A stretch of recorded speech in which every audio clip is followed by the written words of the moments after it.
Are you writing an argument essay, but you're having trouble explaining your evidence?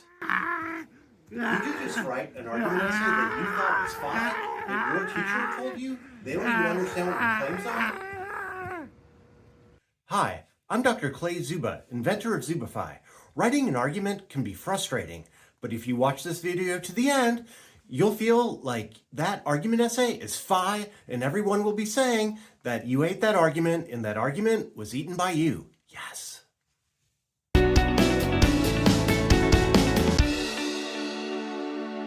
Whether I'm teaching writing to college students or to high school students, my students still struggle with some of the same problems when it comes to argumentative writing.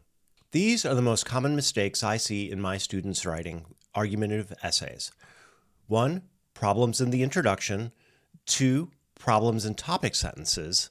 3. Problems in evidence. And 4. Problems in commentary. This, in a way, sounds like it's almost everything, but you're going to see that I'm going to focus on very specific areas of each of these topics, and you'll see it's not that much. It's going to be fine. My students have just written argumentative essays, so I'll use some of their essays as examples to help illustrate the common problems, as well as some examples of successful essays. My students had the opportunity to write in response to one of 2 prompts. These are the 2 prompts. One had to do with the topic of a 24-hour buy nothing day, which was created in Canada to address a problem of excessive consumerism. And the other had to do with a statement by a cultural critic about the idea of whether or not entertainment has the capacity to ruin society.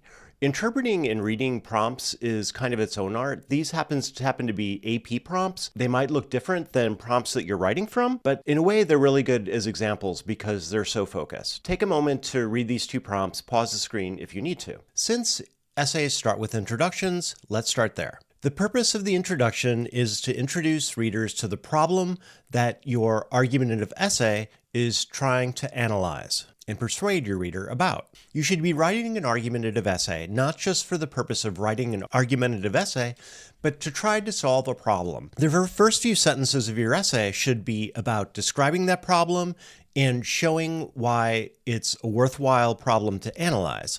You might here be showing the stakes of the argument, why it matters, how important it is that you solve this problem, or reach some consensus about it. In the following sentences, then you need to show your readers the current conversation about that problem. No argumentative essay happens in a vacuum. You enter a conversation essentially in the middle of it. You're not the first person to think of this problem, probably, and you're probably not the first person to write about it. You need to introduce readers to the current state of the conversation, whether this is a consensus view that you're going to argue against, or whether it's a state of disagreement that you're going to be taking a side on. Let's look at some examples. The good thing about the prompts that my students were working from is that in my first prompt about Buy Nothing Day, the problem is identified as excessive consumerism. The current state of the conversation is also introduced because the prompt here mentions the online article Buy Nothing Day 2006 press release. Buy Nothing Day is meant to expose the environmental and ethical consequences of overconsumption. So the problem is excessive consumerism, and the state of the conversation here is that excessive consumerism can be combated with this 24-hour buy nothing day where no one buys anything. In the second example, the problem has to do with the effects of entertainment upon society. This writer says that on one hand, entertainment can be fun, effortless, sensational, mindless, etc. But on the other hand, entertainment has a capacity to overturn all morality, poison the springs of domestic happiness, and dissolve the ties of our social order, and to involve our country in ruin. So here the problem is the effects of entertainment, and the state of the conversation that you're entering is that entertainment might ruin society, and you're writing an essay that argues your position on the extent to which entertainment might have this capacity to ruin society. Let's look at a couple introductions and see how they do. This video has no helpers of the day. This is Licky Boy, and this is what he was doing when he was supposed to be helping me. I don't even know what this is about. How couldn't this be more fun than helping? I just don't get it. This is what baby Snuggles was doing. Instead of sitting behind me on the bookshelf, she was sleeping outside on the patio on a blankie. Two non-helpers of the day. We'll start with an introduction that is excellent so you can see an intro that is effective before we look at some that are less effective. This writer wrote on the prompt about entertainment. She wrote, "Entertainment has an undeniable grip on society to shape people's values, behaviors, and perceptions of reality. Entertainment like movies, TV shows, and news report is a double-edged sword, having both positive and negative influences on its viewers." Wow. This was excellent because I see a clear problem here. She then goes on to state Gabler's position, shows us then the current conversation, and then she shows us her stance on the issue. This was amazingly beautiful. This writer did all three things she was supposed to do and did them effectively. Yes. Let's look at a couple that are less effective. This writer wrote, "Entertainment is an influential tool that has been criticized for multiple centuries for the harmful impact it can have on society." And then she does introduce Gabler, and then she states her opinion on the topic. This writer also did a great job. However, you can see that in her topics, her first sentence here, entertainment is an influential tool that has been criticized for multiple centuries for the harmful impact it can have on society. It's pretty good. It's just less detailed than the other one. I don't get a clear sense of what we might mean by entertainment here, and I don't get as clear of a sense of the harmful impacts on society. This writer writes, "From theater to the town square to doom scrolling on TikTok and constantly checking your mother-in-law's Facebook page, entertainment has evolved significantly in the past century. However, this change in entertainment has led to the question on whether or not entertainment is society by limiting human interaction." I liked that. I thought it was kind of funny at the beginning with the part about your mother-in-law, and I felt like the problem was introduced too. She says this writer then writes, "This question has been considered by both authors and everyday citizens alike," and then she has a stance. This author did a great job of introducing the problem and the topic. I thought she was funny when she talked about your mother-in-law's Facebook page. She didn't do as good of a job, though, showing the state of the conversation, because this is the only sentence we have, and it's vague about where the conversation is. Because of that, when she comes in with her thesis, we don't really see where it fits in with a conversation. Our next author wrote, "A Buy Nothing Day is a day that urges people not to buy any goods. It exposes the ethical consequences of overconsumption. An annual Buy Nothing Day is a fantastic way to increase awareness of excessive consumerism of material goods, etc. Buy Nothing Day also encourages people to put thought behind their purchases." Here in this one, I have a thesis that's pretty clear, but you can see that when we're introducing the problem and introducing the state of the conversation, this particular introduction did kind of a lot less. In fact, I would say the problem is not really so much shown because the ethical consequences over consumption are never really shown before we get to the current state of the conversation. So I'm hoping you can see in moving from some really strong examples to some less strong examples, how much more effective introducing the problem and the state of the conversation about the problem is in your introduction versus not doing it. Now let's look at some topic sentences.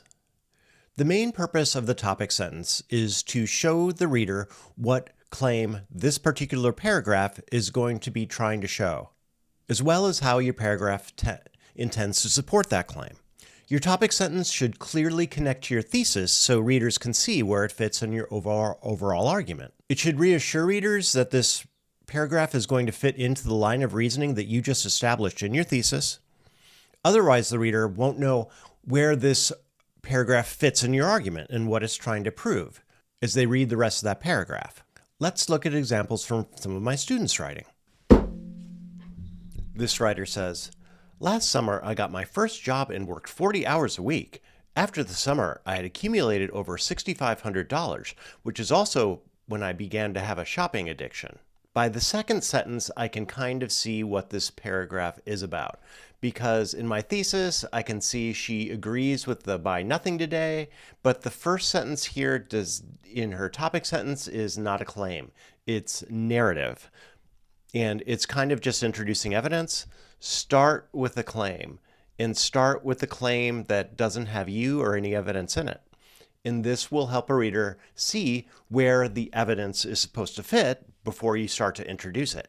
Yes.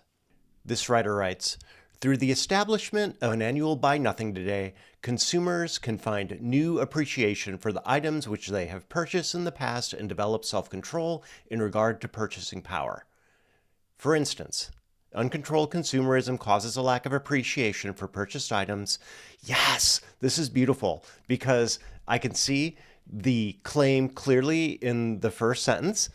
The first sentence clearly mentions Buy Nothing Day, and it also clearly shows that they support the Buy Nothing Day because it'll create this appreciation for items.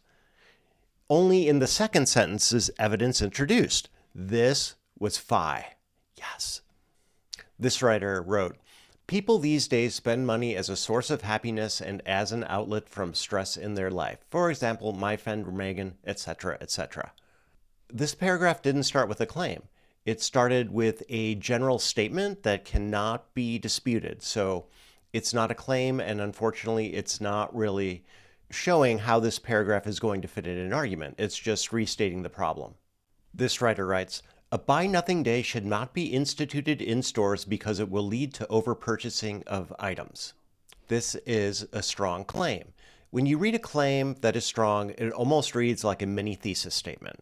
This writer writes, fast fashion brands such as Shine sell cheap clothing projects. This writer unfortunately made a terrible mistake because she made her topic sentence just introduce evidence. The purpose of the topic sentence is not to introduce evidence. It's to show how your paragraph fits in with your argument. If you start your paragraph with a topic sentence that introduces evidence, it's going to be wrong. This kitten is known as Little, or Little Vig. He also does not help me. And he kind of never helps me, but just because I'm showing people who are not helping, I just wanted to point out that Little is definitely not a helper of the day. But still, it would be nice if you could do a like on him.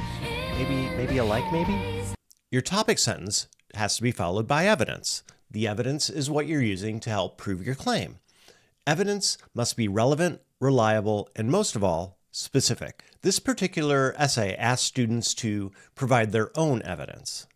In some ways, this mirrors real-life arguments where you might be trying to persuade someone in real time and you're not going to have time to do research on your topic and you're just going to have to come up with arguments and evidence from your own knowledge as you try to use reasoning and evidence to help your listener reach a middle ground with you on the subject. If your essay is more academic in nature, you'll need sources to cite that will support your argument. But either way, evidence has to be specific. Or you won't have anything to write about in your commentary, which we'll talk about next. Let's look at some examples now. As an experience I have had with something similar to the concept of Buy Nothing Day was when I was staying for a weekend with a group who observed Shabbat. So although we're not exactly analyzing the topic sentences in this part of the video, I do have to state that this topic sentence does not work because it's just introducing evidence. She continues to say, what this means essentially is that in Judaism, on Shabbat, you are supposed to not work, and in modern day, this includes avoiding use of electronics, etc., etc. This was good in the use of evidence because this writer had a specific holiday where people are making some kind of sacrifice as an example. If she had just wanted to say that people generally have holidays where they sacrifice things, then it would not have been a good example because it would have been too general. This writer writes, the impact celebrities have on people can be harmful to societal values. I think that's kind of a claim. It's a little vague, but it's definitely a claim. Then she continues, as someone who may not be in the spotlight, but interacts with these well-known individuals, I have witnessed the strong hold that celebrities can have on their followers. This influence overtakes various areas, including politics and consumer choices, where the way they express their opinions can shape their audience's views. So, this is not necessarily untrue, but it is also way too vague to be evidence, because she's writing about celebrities, which is a real wide category, and then she's talking about how it influences political and consumer choices, which is, again, real broad categories. This would be more effective if we started with a specific celebrity and wrote about the way that they're influencing political or consumer choices, and probably in a way that's negative. Our fourth and last major problem is commentary, often known as interpretation. The purpose of the commentary is to explain how the evidence that you just described supports the claim that you made in the topic sentence. The commentary is just as important as the evidence. It makes your interpretation clear and explicit to your reader. You cannot rely on your reader to follow inferences or to make leaps of logic that you are making. Instead, you need to explain the inferences explicitly and explain your reasoning step by step. It's your job to explain how the evidence supports your claims. It's not the reader's job to guess. Your commentary should probably be roughly as long as the evidence section of your paragraph, because your commentary needs to kind of match up with each item of evidence or each stage in that evidence in order to show how each item or stage supports your claim. It cannot just be the concluding sentence of your paragraph. The concluding sentence has its own job, and it isn't to explain your interpretations in detail. This writer is writing a paragraph about the prompt about entertainment. She's got a claim, she's got evidence here. Notice how her evidence is taking up most of the paragraph here. She's writing about cancel culture and social media, but notice the way that there is actually kind of no commentary. In fact, not even the concluding sentence is talking about the idea of entertainment and the idea that entertainment can possibly ruin society. So this writer has done an excellent job, actually, of explaining their evidence. Their evidence has been specific, and she's explaining her evidence well, but she has not done anything, unfortunately, to connect her evidence to a claim about the way that entertainment can ruin or not ruin society. I just realized I have my headphones on. Sorry about that. So this writer, even though they've done a good job of introducing their evidence, she's relying on her readers to make an inference about how her evidence is supporting her claim, and that is unfortunately just not effective argumentative writing. This writer is also writing about the prompt about entertainment and society. She's got a topic sentence here that's a claim. She's got an example from The Hunger Games, which is, I guess, some kind of movie or book or something. Then she explains her evidence well. Then she says, this shows how the entertainment form ruined their society by creating strife between the lower classes while they're all simply victims of the wealthy. Again, those in power use entertainment to distract citizens. By not having the sight to perceive the real enemy, society becomes slaves to those who in control of the media and government. This writer did more to explain her evidence and how it is applicable to her thesis, but she still didn't exactly talk about entertainment ruining society. And it might also be useful, since she's using a fictional example, to bring it back to some actual contemporary issue. This writer wrote kind of a long and effective paragraph here. She started with a clear claim. She went on to introduce the idea that she's going to write about social media platforms, which at first I thought was going to be the wrong thing, but then she pivoted and wrote about a specific TikTok trend. What she did another great job of, though, is after describing this TikTok trend, she talked about how this example affected her, and then about how it might contribute to this idea about society being ruined. Notice here that she's also got a fair amount of commentary. You can almost gauge by the amount of commentary in some ways whether it's going to be effective. You can't for sure know it's going to be effective, but you can tell that if there's hardly any of it, that it's probably not going to be effective. If you stayed with me this far, you've learned the 4 major common problems that I'm seeing in my students' argumentative essays right now. These are problems in the introduction, problems in topic sentences, problems in evidence, and finally, problems in commentary. If you master all 4 of these areas, then you are going to write a smokin' argumentative essay. Yes. If you want more on this topic, especially on how topic sentences, evidence, and commentary all work together, you should watch my video on how to write a paragraph, which I'll link to below. Thanks for watching Zubify. Come back for more Zubify.